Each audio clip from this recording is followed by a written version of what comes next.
Hello and नमस्कार दोस्तों, आपका एक बार फिर से स्वागत है हमारे अपने यूट्यूब चैनल सचिन टीच में। इस वीडियो में हम लेकर आ चुके हैं दोस्तों, जो आज आपका एग्जाम था अर्धवार्षिक परीक्षा 2021 कक्षा 11वीं का रसायन शास्त्र। तो दोस्तों पूरा पेपर हम आपके लिए लेकर आ चुके हैं। किस प्रकार का ये पेपर था, इसमें हम कुछ सॉल्यूशन भी आपके लिए लाए हैं। तो दोस्तों आप बने रहिएगा इस वीडियो में बिल्कुल लास्ट तक, क्योंकि हम इस वीडियो में आपके सारे जो ऑब्जेक्टिव हैं वो भी हल कराने वाले हैं। ठीक है दोस्तों, और अगर आपने अभी तक हमारे चैनल सचिन टीच को सब्सक्राइब नहीं किया तो सब्सक्राइब कर दीजिएगा। और दोस्तों मैंने कहा था ना, वही सिर्फ वही क्वेश्चन आपको यहाँ देखने को मिल गए हैं। जी हाँ दोस्तों, कुल 70 नंबर का ये क्वेश्चन पेपर था और आपको 3 घंटे का समय मिला। ठीक है दोस्तों, जैसा कि आप देख पा रहे होंगे, भारत की जनसंख्या 85 करोड़ है, तो वैज्ञानिक अंकन में इसे किस प्रकार लिखा जाएगा। तो जी हाँ दोस्तों, इसका आंसर आपका 8.5 इंटू 10⁻7 आपका इसका आंसर होगा। फिर आपका दूसरा सही विकल्प था, एक मोल विलय में समष्टित करता है, तो विलायक के 1000 ग्राम। ठीक है दोस्तों, फिर आता है आपका ताप का एसआई मात्रक क्या था, तो ताप का एसआई मात्रक केल्विन। ठीक है दोस्तों, हेस का नियम संबंधित है, तो हेस का नियम किससे संबंधित है, अभिक्रिया ऊष्मा में परिवर्तन से। आधुनिक आवर्त नियम निम्नलिखित में से किसे व्यक्त करता है, तो परमाणु संख्या को। दोस्तों मैंने आपको मोस्ट इंपॉर्टेंट क्वेश्चन में इन दोनों को ही बताया था, और देखिए दोनों से आपके क्वेश्चन पूछे गए हैं। फिर आता है दोस्तों आपका रिक्त स्थान। रासायनिक समीकरण में भाग लेने वाले पदार्थ क्या कहलाते हैं, तो रासायनिक समीकरण में भाग लेने वाले पदार्थ दोस्तों अभिकारक कहलाते हैं। ठीक है, अभिकारक कहलाते हैं। फिर आता है दोस्तों आपका आयोडीन युक्त नमक में NaCl के साथ कुछ मात्रा में Na यानी सोडियम मिला होता है। ठीक है दोस्तों, Na या सोडियम मिला होता है, इसका आंसर आपको कुछ इस तरीके से लिखना है। फिर आता है धैन ऊर्जा डेल H का मान सदैव क्या होता है, तो डेल H का मान हमेशा ऋणात्मक होता है, सदैव ऋणात्मक होता है दोस्तों, सदैव ऋणात्मक। फिर आता है उत्कृष्ट गैसों की इलेक्ट्रॉन बंधुता क्या होती है, तो उत्कृष्ट गैसों की इलेक्ट्रॉन बंधुता 0 होती है दोस्तों, 0। फिर होता है आपका दूसरा यानी पांचवा, एक तत्व का परमाणु क्रमांक 20 है, तो उसे आवर्त सारणी में किस समूह वर्ग में रखा जाएगा, तो इसका आंसर है दोस्तों द्वितीय, दूसरे समूह या वर्ग में रखा जाएगा। ठीक है, फिर आता है दोस्तों आपकी सही जोड़ी। तो सही जोड़ी में आपको देखने को मिल रहा है पहला ही पाउली का अपवर्जन नियम। जी हाँ दोस्तों, हमने मोस्ट इंपॉर्टेंट क्वेश्चन में आपको पाउली के अपवर्जन नियम बताए थे, और आपको ये भी कहा था कि आप याद कर जाइएगा। देखिए उसमें से ही आपकी सही जोड़ी में पूछ लिया गया है। तो पाउली का अपवर्जन नियम का आंसर है दोस्तों, किसी परमाणु में 2 इलेक्ट्रॉनों की चारों क्वांटम संख्याओं का मान समान नहीं होता। ठीक है, तो ये पाउली के अपवर्जन नियम का ये आंसर है। फिर आता है द्विगांशी क्वांटम संख्या क्या है, तो इसका आंसर है कक्षक के आकार से संबंधित होती है। फिर आता है आपका अबबाहु का नियम। तो अबबाहु का नियम आपका क्या है दोस्तों, ये भी हमने आपको याद करने के लिए कहा था कि अबबाहु का नियम भी आपसे पूछा जा सकता है। तो अबबाहु का नियम है आपका, परमाणु की अवस्था में कक्षक उनकी बढ़ती हुई ऊर्जा स्तर के क्रम में भरे जाते हैं। ठीक है दोस्तों, तो इसका आंसर ये था।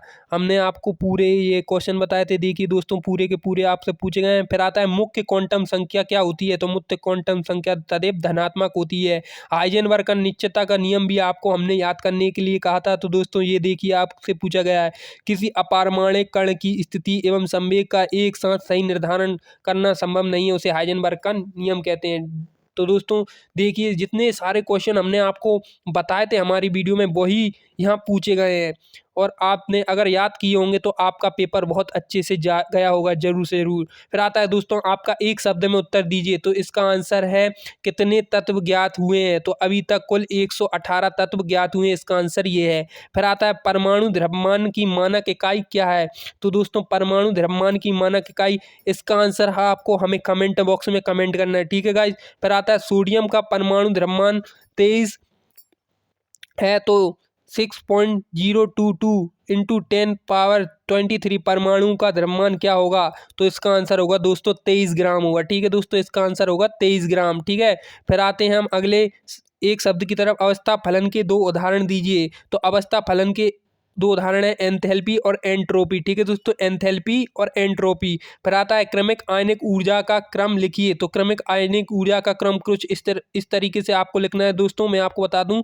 डेल IH3 बड़ा है डेल IH2 से, बड़ा है डेल IH1 से। ठीक है दोस्तों, कुछ इस तरीके का ये आंसर होने वाला है आपका। इसकी इसके सारे क्वेश्चन आपको हमने हल करा दिए हैं, पूरी ओटी सॉल्व करा दी है। अब चलते हैं हम क्वेश्चन की तरफ कि किस तरीके के क्वेश्चन यहाँ आपको देखने को मिले थे। ठीक है, निम्न तत्वों के नाभिक में प्रोटॉन न्यूट्रॉनों की संख्या ज्ञात कीजिए। तो दोस्तों इसमें आपको नाभिकों की न्यूट्रॉन और प्रोटॉन की संख्या ज्ञात करनी है। इसके अथवा में आपको दिया है दिए गए परमाणु क्रमांक 2 परमाणु द्रव्यमान ए वाले परमाणु का पूर्ण संकेत लिखिए। तो दोस्तों इनका आंसर आपको हमें बताना है कमेंट बॉक्स पर, हम सारी ओटी हल करके लाएँ। इसके पूरे आंसर जो हैं आपको अगले वीडियो में देखने को मिलेंगे दोस्तों। पूरे क्वेश्चनों के आंसर हम लाने वाले हैं, बिल्कुल बने रहिएगा हमारे इस वीडियो में।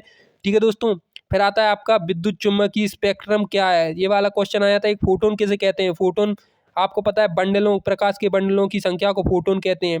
फिर क्वांटम संख्या किसे कहते हैं, हमने आपको क्वांटम संख्या वाला क्वेश्चन पूरा याद करने कहा था, देखिए दोस्तों आ गया। और जीमेन प्रभाव, ये भी आपका क्वेश्चन आ चुका है। फिर आता है दोस्तों परमाणु एवं आयतन में अंतर लिखिए। फिर आता है कक्ष और कक्षक में अंतर लिखिए। ये वाला क्वेश्चन भी आपको हमने बताया था। देखिए दोस्तों बिल्कुल मोस्ट इंपॉर्टेंट क्वेश्चन है आपके लिए, हम इसके आंसर भी कुछ समय बाद लाने वाले हैं, तो बिल्कुल बने रहिएगा। एस पी कक्षक की आकृति कैसी होती है, डी कक्षक की आकृति कैसी होती है, अथवा में दिया गया है। फिर आता है N+L का नियम। तो दोस्तों आपने अगर ध्यान दिया होगा तो ये अब कुछ प्रकार से आपको अब बाहु का नियम याद आ रहा होगा, वो ये है N+I L का नियम। ठीक है, फिर आता है निम्न इलेक्ट्रॉन विन्यासों में हुंड का नियम प्रदर्शित कीजिए। तो दोस्तों इसमें आपको हुंड का नियम बताना है। आपको हुंड का नियम हमने याद करने को कहा था, अगर आप याद किए होंगे, उसके उदाहरण भी आपने याद किए होंगे, तो दोस्तों आप इस क्वेश्चन को बना पाए होंगे।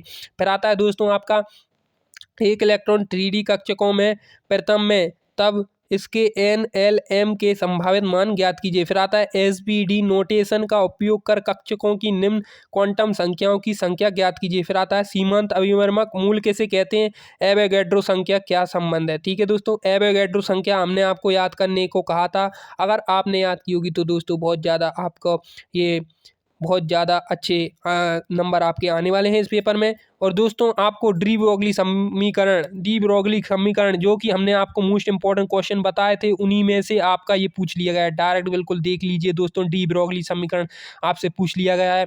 अगर आपने याद किया होगा तो आप बहुत ज़्यादा नंबर इसमें प्राप्त करने वाले हैं। इलेक्ट्रॉन अपने निश्चित कक्षाओं में ही घूमते हैं, क्यों। तो दोस्तों इसको छोड़िए, फिर आता है दोस्तों आपका सबसे ज़्यादा मोस्ट इंपॉर्टेंट क्वेश्चन हुंड का नियम। हुंड का नियम आपने याद किया होगा तो दोस्तों आपके 2 नंबर पक्के हैं, क्योंकि आपको हमने मोस्ट इंपॉर्टेंट क्वेश्चन में मैंने पहले ही आपको बताया दोस्तों, जितने मोस्ट इंपॉर्टेंट क्वेश्चन है वहीं से आपके क्वेश्चन पूछे जाएंगे। तो देख लीजिए दोस्तों, बिल्कुल same to same as it is वही क्वेश्चन आपसे यहाँ पूछ लिए गए हैं। फिर आता है दोस्तों प्लांक का क्वांटम सिद्धांत क्या है। ठीक है, फिर आता है n=4 में कितनी उपकक्ष कक्षक संलग्न होती हैं। ठीक है, फिर आता है आपका अगला क्वेश्चन रासायनिक समीकरण क्या है, इसके संतुलन के नियम लिखिए।